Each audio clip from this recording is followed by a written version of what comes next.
Bismillahirrahmanirrahim. Assalamu alaikum students. In this video we will describe about ionic radius. Ionic radius की definition उतना ही आसान है जितना atomic radius की। हम उसी तरह से इसको भी डिफ़ाइन कर सकते हैं। एटॉमिक रेडियस को हमने कैसे डिफ़ाइन किया था? This is the average distance between the nucleus and valence shell of an atom. Atomic radius पे हमने एटम वर्ड एटम यूज़ किया था। भाई न्यूक्लियस और वैलेंस शेल के दरमियान जो एवरेज डिस्टेंस होता है उसको एटॉमिक रेडियस का नाम दिया था। इसी तरह से जब किसी एटम के वैलेंस शेल के अंदर इलेक्ट्रॉन ऐड कर दें या वैलेंस शेल से इलेक्ट्रॉन निकाल दें तो क्या बन जाता है? आयन बन जाता है। अब आयनिक रेडियस को कैसे डिफाइन करेंगे? Average distance between the nucleus and valence shell of an ion is called ionic radius. Simple है ना, डेफिनेशन इंतहाई आसान है और आपको पता होना चाहिए आयन बनता कैसे है। आयन बनता है by the loss of one और मोर इलेक्ट्रॉन। जो लॉस ऑफ इलेक्ट्रॉन से बनता है वो कहलाता है पॉजिटिव आयन। और कैसे बनता है? By the gain of one और मोर इलेक्ट्रॉन। यानी आयन लॉस ऑफ इलेक्ट्रॉन से भी बनता है, गेन ऑफ इलेक्ट्रॉन से भी बनता है। जो लॉस ऑफ इलेक्ट्रॉन से बनता है वो आयन कौन सा होता है? पॉजिटिव आयन होता है। जो गेन ऑफ इलेक्ट्रॉन से बनता है वो क्या कहलाता है? नेगेटिव आयन कहलाता है। पॉजिटिव आयन को कैटायन भी कहते हैं, नेगेटिव आयन को एनायन भी कहते हैं। देखिए बेटा, ये बड़ा आसान सा सिंपल सा टॉपिक है। इसको हमने कैसे कवर करना है? हमने चंद एक जो शॉर्ट क्वेश्चन है एग्जामिनेशन पॉइंट ऑफ व्यू से जो इम्पोर्टेंट भी हैं, जब हम उनको डिस्कस करेंगे तो हमारा ये टॉपिक ऑटोमेटिकली कवर हो जाएगा। तो चलते हैं पहले इम्पोर्टेंट शॉर्ट क्वेश्चन की तरफ, जो एग्जामिनेशन पॉइंट ऑफ व्यू के से क्या है, इंतहाई अहम है। और वो है क्या? Why the ionic radii of positive ions are smaller than the size of their parent atoms. Positive ions के जो रेडियाई हैं वो पेरेंट एटम के साइज से, रेडियस से क्या होते हैं? छोटे होते हैं। यहाँ पे वैल्यूज़ भी गिवन है। इन वैल्यूज से भी हमें पता चल रहा है। ये देखिए, सोडियम एटम का जो साइज है वो 157 पिकोमीटर है। आयनिक रेडियस को किस में मेजर कर रहे हैं? पिकोमीटर के अंदर मेजर कर रहे हैं। And you know that 1 picometre is equal to 10 to raise power -12 metre. जानते हैं ना आप 1 पिकोमीटर किसके इक्वल है? बोलें 10 टू रेज़ पावर -12 मीटर के। एटम का, सोडियम एटम का जो रेडियस है वो 157 पिकोमीटर है। जब इस सोडियम एटम से इलेक्ट्रॉन का लॉस होता है तो सोडियम आयन बन जाता है। और सोडियम आयन का जो रेडियस है वो 95 पिकोमीटर है। यानी पॉजिटिव आयन का जो रेडियस है वो जिस एटम से बना है उसको हम क्या कह रहे हैं? पेरेंट एटम कह रहे हैं। उस पेरेंट एटम के रेडियस से पॉजिटिव आयन का रेडियस क्या होता है? स्मॉलर होता है। यही हमारा क्वेश्चन है और इसी को हमने क्या करना है? जस्टिफाई करना है। एग्जाम्पल, हम सोडियम के एग्जाम्पल लेते हैं। सोडियम का एटॉमिक नंबर है जी 11। फर्स्ट शेल के अंदर 2 इलेक्ट्रॉन, सेकंड शेल के अंदर 8 इलेक्ट्रॉन। कितने हो गए? 10। बाकी जो 11th इलेक्ट्रॉन है वो नेक्स्ट शेल के अंदर चला जाता है। और आपको पता होना चाहिए कि कैटायन बनता कैसे। कैटायन बनता है बाय द लॉस ऑफ 1 और मोर इलेक्ट्रॉन। सोडियम के एग्जांपल में 1 इलेक्ट्रॉन का लॉस होगा। बेरिलियम आयन के एग्जांपल्स में 2 इलेक्ट्रॉन का लॉस होता है। यही वजह है कि बेरिलियम के ऊपर 2 पॉजिटिव चार्ज है। मैग्नीशियम आयन में 2 इलेक्ट्रॉन्स का लॉस होता है। एल्यूमिनियम आयन के अंदर जो है वो 3 इलेक्ट्रॉन्स का लॉस होता है। इसलिए हम कह रहे हैं cation is found by the loss of 1 और मोर इलेक्ट्रॉन। ठीक है। यहाँ सोडियम में जब 1 इलेक्ट्रॉन का लॉस हो जाएगा वैलेंस शेल के अंदर तो क्या बन जाएगा? सोडियम एटम से सोडियम आयन बन जाएगा। इसके ऊपर 1 पॉजिटिव चार्ज आ जाता है। ज़रा गौर करें पॉजिटिव आयन फॉर्मेशन में हुआ क्या है। In positive ions outer most shell is loss due to the removal of 1 और मोर इलेक्ट्रॉन। सोडियम के एग्जांपल में 1 इलेक्ट्रॉन का लॉस हुआ। दोबारा रिपीट कर देता हूँ। In positive ion outer most shell is loss due to the removal of 1 और more electron and number of electrons जो हैं वो क्या हो जाते हैं? वो डिक्रीज हो जाते हैं। But nuclear charge remain same, लेकिन न्यूक्लियर चार्ज क्या रहता है, सेम रहता है। नंबर ऑफ इलेक्ट्रॉन डिक्रीज होने और न्यूक्लियर चार्ज सेम रहने की वजह से force of attraction between nucleus and balance electron क्या हो जाएगी, इंक्रीज हो जाएगी, resulting in decrease of ionic radius. बड़ी सिंपल सी बात है, देखो मैं आपको एक देसी एग्जांपल के ज़रिए समझाने की कोशिश करता हूँ। फ़र्ज़ करें एक रेसलर ने दो आदमियों को मजबूती से पकड़ा हुआ। जब हम उस रेसलर की गिरफ्त से, उसके चुंगल से एक आदमी को निकाल लेते हैं तो बाकी एक पर उसकी गिरफ्त क्या हो जाएगी, बढ़ जाएगी। मैं भी तो यही समझा रहा हूँ। पॉजिटिव आयन कैसे बना, by the loss of electron. जब इलेक्ट्रॉन का लॉस हो जाता है, इलेक्ट्रॉन कम हो जाते हैं, तो न्यूक्लियस की बाकी थोड़े इलेक्ट्रॉन पर, रिमेनिंग इलेक्ट्रॉन पर जो फोर्स ऑफ अट्रैक्शन है वो क्या हो जाती है, बढ़ जाती है। इसको दोबारा जस्टिफाई कर लेते हैं, आपने रिपीट करना है मेरे साथ। इंतहाई सिंपल है। In positive ion outer most shell is lost due to the removal of one or more electron. Number of electron are decreased, but nuclear charge remains same. Therefore, force of attraction between the nucleus and outer electron, valence electron, increases, resulting in decrease of ionic radius. है ना आसान। देखें, जब nucleus की remaining electron पर गिरफ्त बढ़ जाएगी तो ज़ाहिर बात है ये न्यूक्लियस उन आउटर इलेक्ट्रॉन को इनवर्ड पावरफुली क्या करेगा, अट्रैक्ट करेगा। जब इनवर्ड अट्रैक्ट करेगा, इलेक्ट्रॉनिक क्लाउड सिकुड़ जाएगा। इलेक्ट्रॉनिक क्लाउड के सिकुड़ने की वजह से रेडियस क्या हो जाएगा, स्मॉलर हो जाएगा। जो ट्राई पॉजिटिव आयन का साइज है वो डाई पॉजिटिव आयन से क्या होता है, स्मॉलर होता है। और डाई पॉजिटिव आयन का जो साइज है वो मोनो पॉजिटिव आयन से क्या होता है, स्मॉलर होता है। जितना इलेक्ट्रॉन का लॉस होता जाएगा, नंबर ऑफ इलेक्ट्रॉन डिक्रीज होते जाएंगे, उतना न्यूक्लियस और रिमेनिंग इलेक्ट्रॉन के दरमियान जो फोर्स ऑफ अट्रैक्शन है वो इंक्रीज होती जाएगी। जितना फोर्स ऑफ अट्रैक्शन इंक्रीज होती जाएगी, इलेक्ट्रॉनिक क्लाउड उतना जो है श्रिंक करता जाएगा, सिकुड़ता जाएगा, जिसकी वजह से रेडियस क्या होता जाएगा, डिक्रीज होता जाएगा। अब हम एक नेक्स्ट शार्ट क्वेश्चन को डिस्कस करते हैं। उम्मीद है कि ये क्वेश्चन आपको समझ आ गया होगा। ये क्वेश्चन भी एग्जामिनेशन पॉइंट ऑफ व्यू से अहम है। स्टेटमेंट को रीड करें आप मेरे साथ। स्टेटमेंट क्या है जी, ionic radii of negative ions are larger than the size of their parent atom. उलट हो गई, वहाँ कैटाइन का साइज छोटा होता है, यहाँ हम कह रहे हैं रेडियाई ऑफ नेगेटिव आयन यानी एनाइंस का जो साइज होता है वो लार्जर होता है पेरेंट एटम से। एनाइन जिन एटम से बने होते हैं उनको हम क्या कह रहे हैं, पेरेंट एटम कह रहे हैं। फ्लोरीन का जो रेडियस है 72 पिकोमीटर है। जब फ्लोरीन एक इलेक्ट्रॉन का गेन करता है, फ्लोराइड आयन बन जाता है और इसका साइज इंक्रीज होके 136 पिकोमीटर हो जाता है। यानी एनाइन का जो रेडियस है वो पेरेंट एटॉमिक रेडियस से या पेरेंट एटम के रेडियस से क्या होता है, लार्जर है। आपको पता होना चाहिए कि एनाइन बनता कैसे है।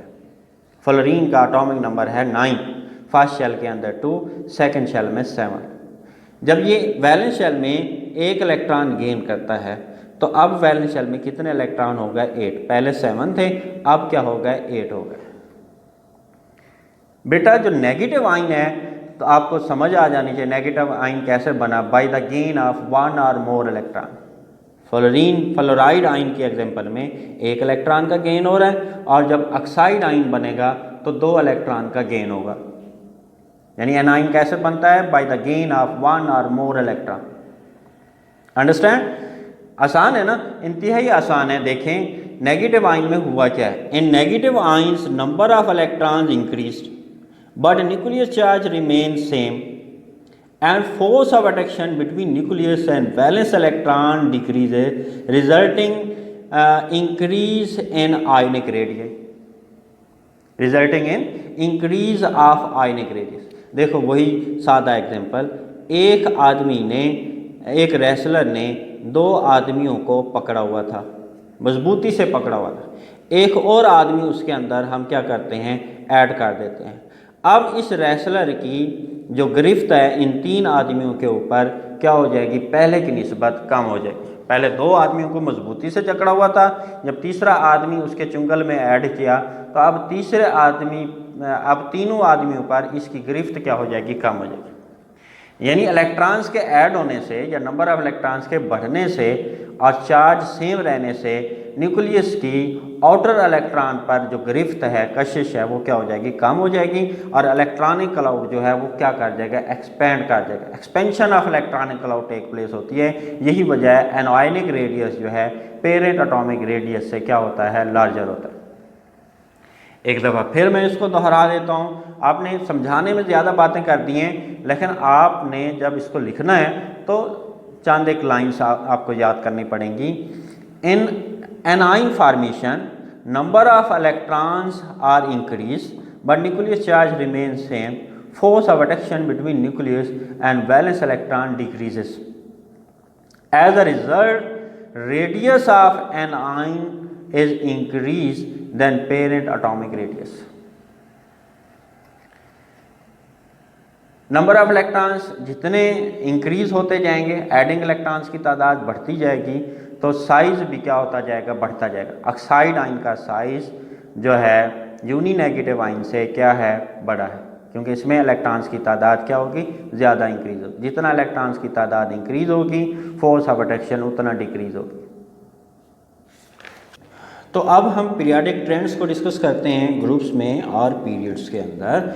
ग्रुप्स में जो सिमिलर चार्ज आइंस हैं उनका जो आयनिक रेडियस है, सिमिलर चार्ज आइंस का जो आयनिक रेडियस है टॉप टू बॉटम, वो क्या होता है, इंक्रीज होता है।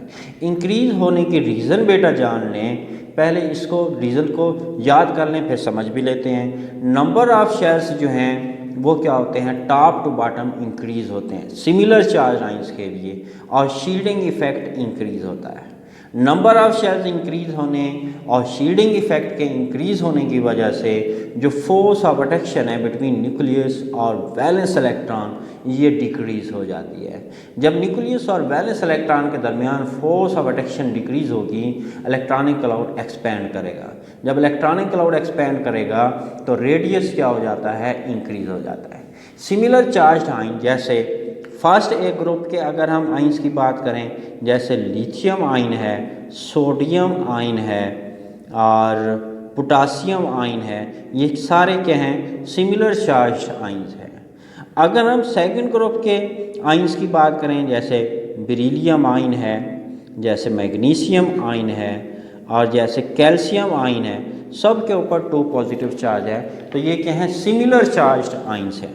इसी तरह से हैलोजेंस में अगर हम देखें, जैसे फ्लोराइड आयन है, क्लोराइड आयन है, ब्रोमाइड आयन है, आयोडाइड आयन है, सब के ऊपर 1 नेगेटिव चार्ज है, तो ये similar charge ion. Similar charge ions का ionic radius top to bottom क्या होता है, इंक्रीज होता है।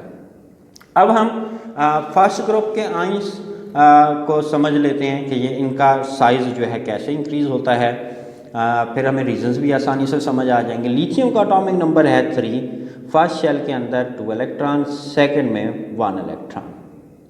सोडियम का एटॉमिक नंबर 11, फर्स्ट शेल में 2, सेकंड में 8 और थर्ड में कितने इलेक्ट्रॉन आ जाएंगे, 1 इलेक्ट्रॉन आ जाएगा। पोटासियम का एटॉमिक नंबर है 19, फर्स्ट शेल में 2, सेकंड में 8, थर्ड में भी 8, 18 हो गए। तो फोर्थ शेल के अंदर कितने इलेक्ट्रॉन हैं, 1। जब इनके आउटर मोस्ट शेल से एक एक इलेक्ट्रॉन का लॉस हो जाता है, एक एक इलेक्ट्रॉन रिमूव हो जाता है, तो सब के ऊपर 1 पॉजिटिव चार्ज आ जाता है। Sodium, lithium ion, sodium ion, potassium ion बन गए हैं, सब के ऊपर 1 पॉजिटिव चार्ज है। तो ये सिमिलर चार्ज्ड आयन्स हैं। ये कौन से आयन हैं, सिमिलर चार्ज्ड आयन हैं। और ऊपर से नीचे जब वैलेंस शेल से एक एक इलेक्ट्रॉन का लॉस हो जाता है, तो इनके आउटर मोस्ट शेल भी क्या हो जाता है, outer most shell is lost, valence shell भी क्या हो जाता है, ख़त्म हो जाता है। बाकी आप देखें, लिथियम के बाकी कितने शेल रह गए हैं, 1, और सोडियम के कितने शेल रह गए हैं, बाकी 1, 2, और इसके रिमेनिंग शेल कितने हैं, 1, 2, 3। ऊपर से नीचे नंबर ऑफ शेल्स क्या हो रहे हैं, आयंस के लिए भी इंक्रीज हो रहे हैं। जैसे एटम्स के लिए इंक्रीज हो रहे थे, ऐसे आयंस के लिए भी क्या हो रहे हैं, नंबर ऑफ शेल्स इंक्रीज होते हैं। और शील्डिंग इफेक्ट बेटा इंक्रीज हो रहा है। शील्डिंग इफेक्ट कहते किसे हैं? फोर्स ऑफ अट्रैक्शन का डिक्रीज होना न्यूक्लियस और वैलेंस इलेक्ट्रॉन के दरमियान due to inner shell electron. Inner shell electrons की वजह से फोर्स ऑफ अट्रैक्शन का डिक्रीज होना। ये देखिए, जितने इनर शेल इलेक्ट्रॉन ज़्यादा होंगे न्यूक्लियस की वैलेंस इलेक्ट्रॉन पर जो फोर्स ऑफ अट्रैक्शन है वो क्या हो जाएगी? कम हो जाएगी। इसी decrease of force of attraction को हम कह रहे हैं शील्डिंग इफेक्ट। जितना इनर शेल इलेक्ट्रॉन ज़्यादा होंगे उतना फोर्स ऑफ अट्रैक्शन क्या होगी? डिक्रीज होगी। जितना फोर्स ऑफ अट्रैक्शन डिक्रीज होगी हम कहेंगे शील्डिंग इफेक्ट उतना क्या है? ज़्यादा है। तो टॉप टू बॉटम अभी मैंने आपको समझाया, नंबर ऑफ शेल्स क्या हो रहे हैं? इंक्रीज हो रहे हैं। शील्डिंग इफेक्ट क्या हो रहा है? इंक्रीज हो रहा है। इन दोनों की वजह से जो फोर्स ऑफ अट्रैक्शन है न्यूक्लियस और वैलेंस इलेक्ट्रॉन के दरमियान वो डिक्रीज हो रही है, जिसकी वजह से इलेक्ट्रॉनिक क्लाउड क्या करेगा बेटा? एक्सपेंड करेगा। जब इलेक्ट्रॉनिक क्लाउड एक्सपेंड करेगा तो आयनिक रेडियस क्या हो जाएगा? इंक्रीज हो जाएगा। अब हम पीरियड्स में आते हैं। Ionic radii of isoelectronic positive ion और ionic radii of isoelectronic negative ions की जब हम बात करते हैं, इनका ionic radius left to right period के अंदर डिक्रीज़ होता है। पहले रीजंस को याद कर लें। यहाँ नंबर ऑफ़ शेल्स जो हैं ग्रुप्स में इंक्रीज़ होते हैं, यहाँ नंबर ऑफ़ शेल्स जो हैं वो इंक्रीज़ नहीं होते। इसमें नंबर ऑफ़ शेल्स इंक्रीज़ नहीं होते, जबकि इफेक्टिव न्यूक्लियर चार्ज बढ़ता है। नंबर ऑफ़ शेल्स ना बढ़ने की वजह से और न्यूक्लियस चार्ज के इंक्रीज़ होने की वजह से force of attraction between nucleus and valence electron ये इंक्रीज़ हो जाती है। जब फोर्स ऑफ अट्रैक्शन इंक्रीज़ हो जाएगी तो इलेक्ट्रॉनिक क्लाउड सिकुड़ेगा, कंट्रैक्शन होती है, shrinkage of electronic cloud take place होता है। जब इलेक्ट्रॉनिक क्लाउड श्रिंक करेगा तो आयनिक रेडियस क्या हो जाता है बेटा? डिक्रीज़ हो जाता है। पहले हम पीरियड के अंदर आइसो इलेक्ट्रॉनिक पॉजिटिव आयंस को समझ लेते हैं। ये फ़र्ज़ करें हम थर्ड पीरियड की बात कर रहे हैं। थर्ड पीरियड में left to right sodium, magnesium और एल्युमिनियम आयन को अगर हम डिस्कस करें तो हमें रीज़न आसानी से समझ आ जाएगी कि आयनिक रेडियस कैसे डिक्रीज़ होता है। ज़रा तवज्जो करनी है। अगर आप अटेंटिव हैं तो बात आपको हर सूरत समझ आने वाली है। अगर आपकी कंसंट्रेशन नहीं है तो बात समझ नहीं आएगी। सोडियम का एटॉमिक नंबर 11, फर्स्ट शेल में 2, सेकंड में बोलें 8, थर्ड में 1। मैग्नीशियम का एटॉमिक नंबर 12, फर्स्ट शेल में 2, मेरे साथ साथ बोलें सेकंड में 8, 10 हो गए और थर्ड में 2। एल्युमिनियम का एटॉमिक नंबर 13, फर्स्ट में 2, सेकंड में 8 और थर्ड में 3। इस तरह से 13 इलेक्ट्रॉन हो गए। जब इसके वैलेंस शेल से एक इलेक्ट्रॉन रिमूव होता है और इसके वैलेंस शेल से 2 इलेक्ट्रॉन रिमूव होते हैं, और जब इसके वैलेंस शेल से 3 इलेक्ट्रॉन रिमूव होते हैं, एक इलेक्ट्रॉन रिमूव होगा तो 1 पॉजिटिव चार्ज आएगा, 2 इलेक्ट्रॉन रिमूव होंगे तो 2 पॉजिटिव चार्ज आएगा, और जब 3 इलेक्ट्रॉन रिमूव होंगे तो 3 पॉजिटिव चार्ज आएगा। सोडियम आयन, मैग्नीशियम आयन और एल्युमिनियम आयन बन जाएंगे। इसमें टोटल इलेक्ट्रॉन 11 थे। एक के निकलने के बाद इसके पास कितने इलेक्ट्रॉन रह गए? 10। 2 इलेक्ट्रॉन निकलने के बाद इसके पास कितने इलेक्ट्रॉन रह गए? 10। 3 इलेक्ट्रॉन्स के रिमूवल के बाद इसके पास कितने इलेक्ट्रॉन रह जाते हैं? 10 इलेक्ट्रॉन जो हैं वो बच जाते हैं। सबके पास इलेक्ट्रॉन निकलने के बाद सबके पास अब 10 इलेक्ट्रॉन है, यानी ये आइसो इलेक्ट्रॉनिक पॉजिटिव आयन है। ज़रा गौर करें, जब इलेक्ट्रॉन्स निकल जाते हैं, आउटर मोस्ट शेल का lost, outer most shell is lost, बाहर वाला शेल तो ख़त्म हो जाएगा। बाकी ज़रा शेल देखें कितने हैं। इसके पास भी 2 शेल हैं, इसके पास भी 2 शेल हैं। एल्युमिनियम आयन में भी कितने शेल हैं? 2 शेल्स हैं। यानी शेल्स की तादाद इंक्रीज़ नहीं हो रही। यही हमने कहा है कि नंबर ऑफ़ शेल्स जो हैं वो इंक्रीज़ नहीं होते, और इफ़ेक्टिव न्यूक्लियर चार्ज हमने कहा है वो इंक्रीज़ होता है। ज़रा गौर करें, इसके जो प्रोटॉन हैं वो कितने? 11 हैं, इसके प्रोटॉन 12 हैं, इसके प्रोटॉन 13 हैं। मतलब न्यूक्लियर चार्ज क्या हो रहा है? इंक्रीज़ हो रहा है। शेल्स इंक्रीज़ नहीं हो रहे, लेकिन इफेक्टिव न्यूक्लियर चार्ज वो इंक्रीज़ हो रहा है। और इन दोनों शेल इंक्रीज़ ना होने और न्यूक्लियर चार्ज के इंक्रीज़ होने की वजह से न्यूक्लियस और आउटर इलेक्ट्रॉन के दरमियान जो फोर्स ऑफ अट्रैक्शन है वो इंक्रीज़ हो जाएगी। जब फोर्स ऑफ अट्रैक्शन बेटा इंक्रीज़ हो जाएगी तो इलेक्ट्रॉनिक क्लाउड सिकुड़ेगा, श्रिंकेज होगा। Shrinkage of electronic cloud take place, therefore ionic radius क्या होता है, डिक्रीज होता है from left to right in period of periodic table. अब हम आइसो इलेक्ट्रॉनिक नेगेटिव आइंस को भी समझ लेते हैं। ये देखें ज़रा, सेकंड पीरियड के अंदर अगर हम ऑक्सीजन और फ्लोरीन की एग्जांपल लें, ऑक्सीजन का एटॉमिक नंबर है 8 और है ना, तवज्जो है ना, इसका एटॉमिक नंबर 8, फर्स्ट शेल में 2, सेकंड में बोले कितने 6, टोटल 8 है, फर्स्ट में 2 सेकंड में 6, ये 2 इलेक्ट्रॉन गेन करेगा तो क्या बन जाएगा ऑक्साइड आइन। फर्स्ट में 2 सेकंड में 6 इलेक्ट्रॉन है, 2 इलेक्ट्रॉन गेन करेगा तो O2 नेगेटिव, O2 नेगेटिव बन जाएगा, O2 नेगेटिव बन जाएगा। तो टोटल इलेक्ट्रॉन अब इसके पास कितने हो गए, 10 हो गए।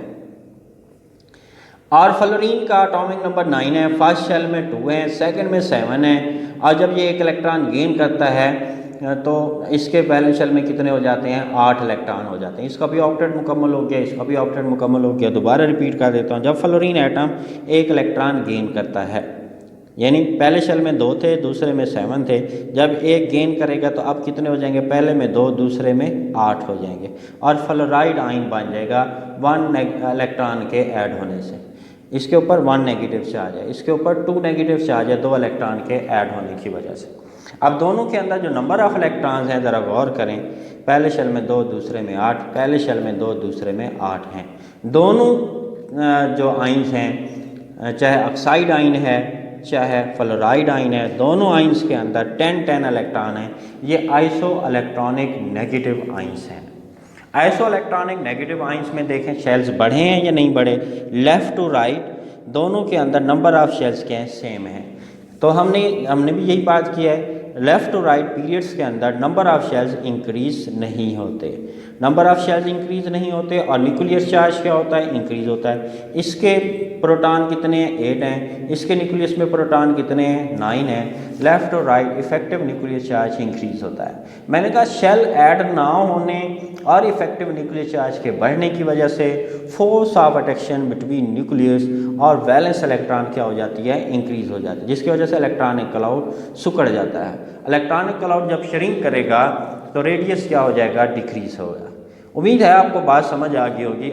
आयनिक रेडियस पीरियड्स में क्या होते हैं, डिक्रीज होते हैं, चाहे एटम के रेडियाई हैं चाहे आयनिक के रेडियाई हैं, दोनों का जो ट्रेंड्स है ग्रुप्स और पीरियड्स के अंदर वो तकरीबन मिलता जुलता है।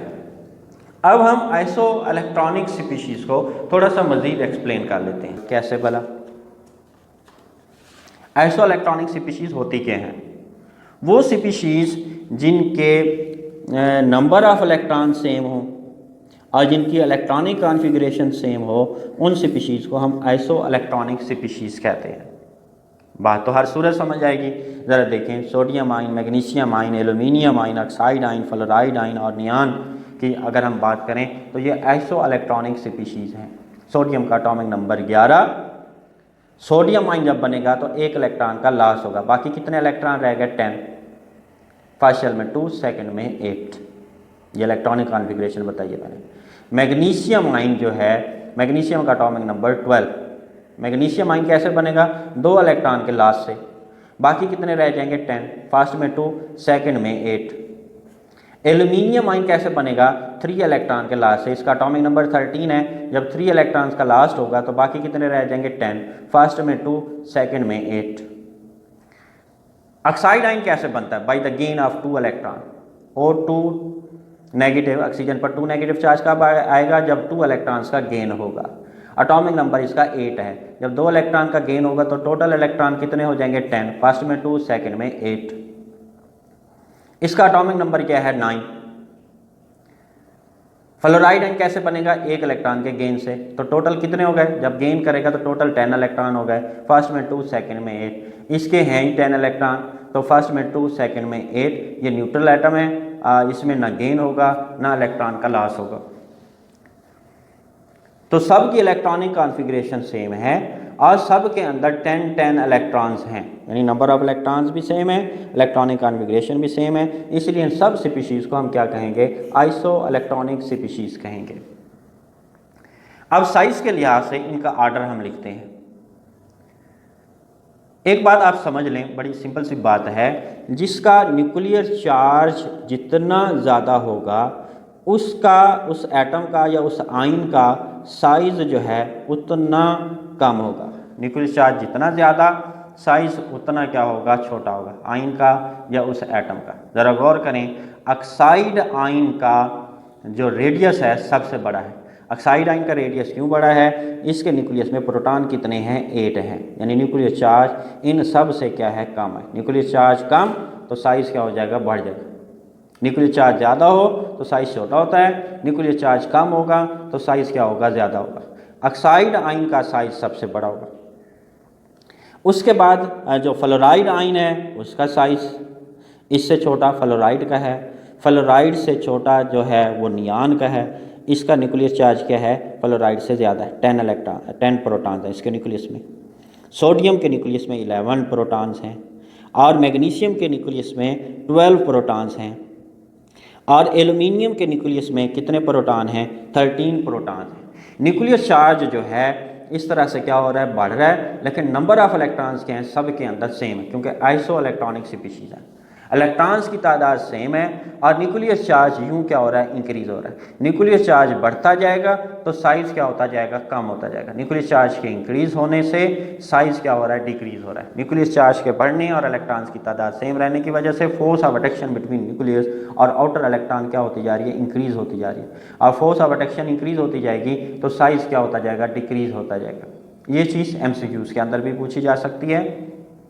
अब हम थोड़ा सा आयनिक रेडियाई को और एटॉमिक रेडियाई को ग्राफिकली एक्सप्लेन कर लेते हैं। एटॉमिक नंबर को x एक्सिस पर और एटॉमिक या आयनिक रेडियाई को y एक्सिस पर हम लिखते हैं। और हम फर्स्ट ग्रुप के आयंस की अगर हम बात करें, lithium ion, sodium ion, potassium ion, rubidium ion, caesium ion, यानी टॉप टू बॉटम हम जब मूव कर रहे हैं तो जो कैटाइंस हैं उनका रेडियस क्या हो रहा है, बढ़ रहा है।